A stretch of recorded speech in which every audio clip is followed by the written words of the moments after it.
네, 안녕하세요. 시사발전소 한지입니다. 제 몸에서 일어나는 일이 다 증거인데 그 증거조차 인정하지 못하는 사법부나 가해 기업이나 전부 용서할 수 없다. 바로 12일 날 서울 서초구 서울중앙지법 앞에서 있었던 가습기 살균제 피해자 조순미 씨가 가습기 살균제 사건과 관련해서 SK케미칼 애경산업 전 대표 그리고 이마트 관계자까지 그들에게 무죄가 선고된 뒤 울음을 터뜨리면서 했던 말입니다. 조순민 씨는 2008년부터요, 2010년 2월까지 옥시사싹 뉴 가습기 당번과 애경의 가습기 메이트를 사용을 했고요. 2009년 말 발작과 호흡곤란으로 병원에 입원을 했다라고 하죠. 그 뒤에 천식과 독성 간염을 앓고 있다라고 하고요. 2017년부터는 9kg에 이르는 산소 공급기를 24시간 착용을 해야 된다라고 합니다. 그리고 또 다른 피해자인 손수연 씨.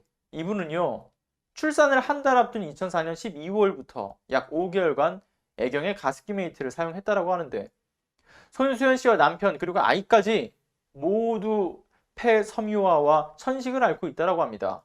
국내 가습기 살균제 원조격이라고 할 수 있는 논란의 가습기 메이트는 2002년부터 무려 10년 동안 SK케미칼이 제조를 하고 애경산업이 판매를 했다고 알려져 있죠.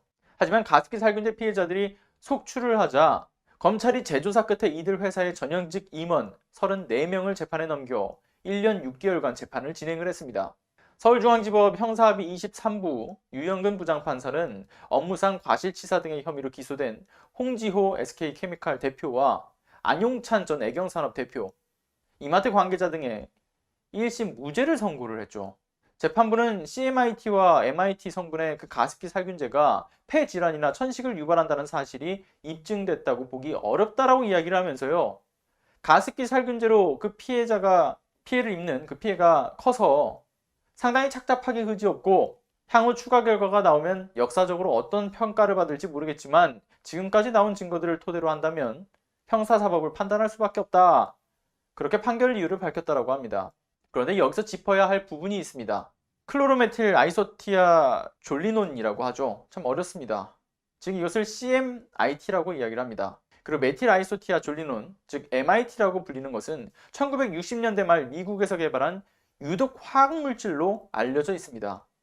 물에 매우 쉽게 녹는 어떤 성질을 가졌고 휘발성도 높다라고 알려져 있습니다.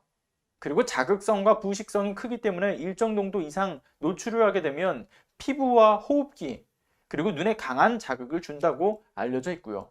이미 2012년 9월 5일 우리나라 환경부에서도요.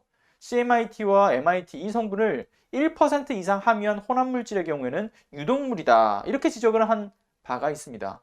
피부에 접촉을 하거나 흡입하면 매우 유독하다라는 그 유해성 표시를 한 적도 있습니다. 그런데 황당한 게 뭔지 아십니까?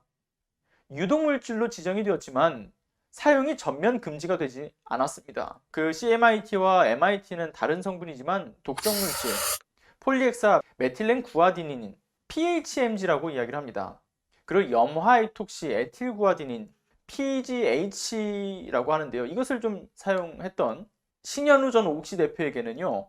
2018년 징역 6년이 선고가 됐는데 이와는 다른 판결이 나온 거죠. 재판부는 옥시와 달리 CMIT와 MIT 성분이 폐질환이나 천식을 일으키거나 악화시켰을 그 가능성이 부족하다라고 판단을 했기 때문이라고 이야기를 합니다.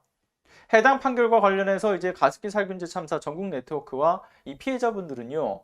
중앙지법 앞에서 이제 기자회견을 열고 피해자는 있지만 가해자가 없다. 이와 같은 판결을 절대 납득할 수 없다라고 반발을 했습니다. 그리고 이어서 재판부의 1심 판결로 결국 가해 기업들은 그 면죄부를 받게 되었다. 항소심에서 전혀 다른 결과가 나올 때까지 끝까지 싸울 것이라는 입장을 밝혔다고 합니다. 그런데요.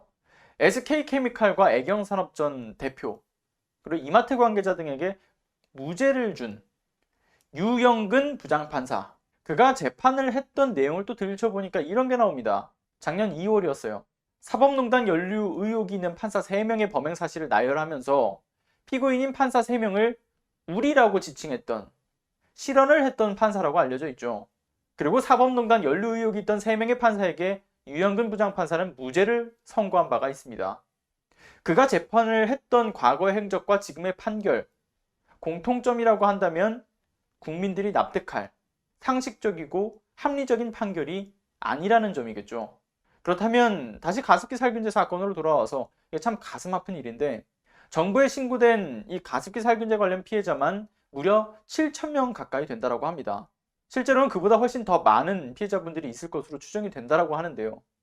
피해자분들이 피해를 적극적으로 증명을 해야 하고, 그 증명이라고 하는 것이 재판부에서 가로막히는 이 현실이 참 슬픈 현실이 아닐 수가 없습니다. 갈수록 추락하고 있는 그 사법부의 신뢰도 매번 느끼는 거지만, 사법부는 그 신뢰도를 회복하기는 어려울 것 같습니다. 오늘은 여기까지 하겠습니다. 여러분들의 자발적인 공유는 더 많은 분들이 개혁의 필요성을 인지하고 함께 목소리를 내게 하는데 정말 큰 힘이 됩니다. 구독 안 하셨다면 구독과 알람 설정 부탁드리고요. 좋아요도 꼭 좀 부탁드리겠습니다. 오늘도 끝까지 시청해 주셔서 감사합니다.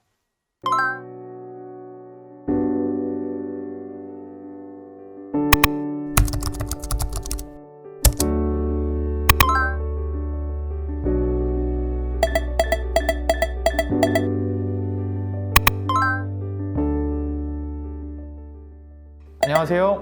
시사발전소 소장 한지입니다. 시사발전소는 진실을 찾는 민주언론으로서의 역할을 다하기 위해서 다양한 방법으로 활동을 이어나가고 있습니다.